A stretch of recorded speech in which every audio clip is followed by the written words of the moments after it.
শাহী কিচেনে সবাইকে স্বাগত বন্ধুরা। আজ আমি একটা নতুন রেসিপি নিয়ে হাজির হয়েছি।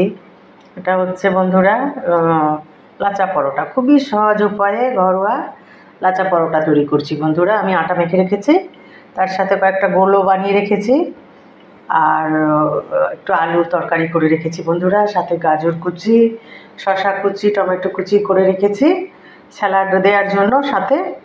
তো কিভাবে তৈরি করব আমি দেখাই আপনাদের। তো বন্ধুরা, আমি এক হাতেই তৈরি করছি।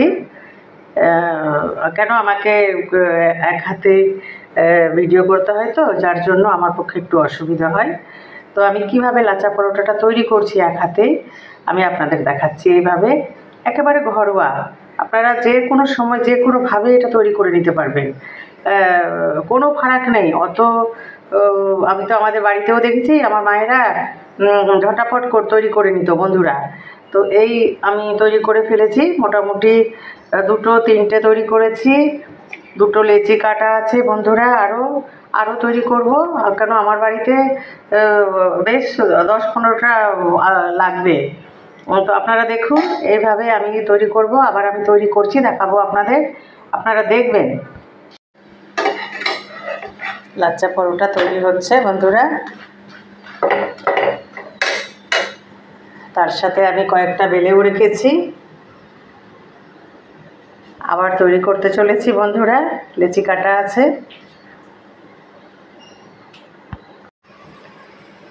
তার সাথে বন্ধুরা আলুর পুর ভরে আলুর মোগলাইও তৈরি করে ফেললাম বন্ধুরা। আপনারা দেখতে থাকুন।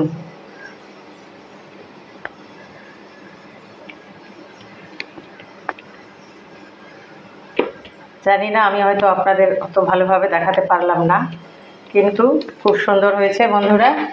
এই যে আবার আমার একটা আলু মোগলাই তৈরিও হয়ে গেছে, ফুলে উঠেছে বন্ধুরা, খুব সুন্দর হয়েছে,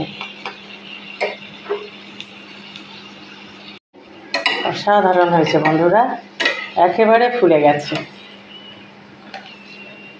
ফুলে উঠেছে, খুব সুন্দর হয়েছে বন্ধুরা। দেখুন,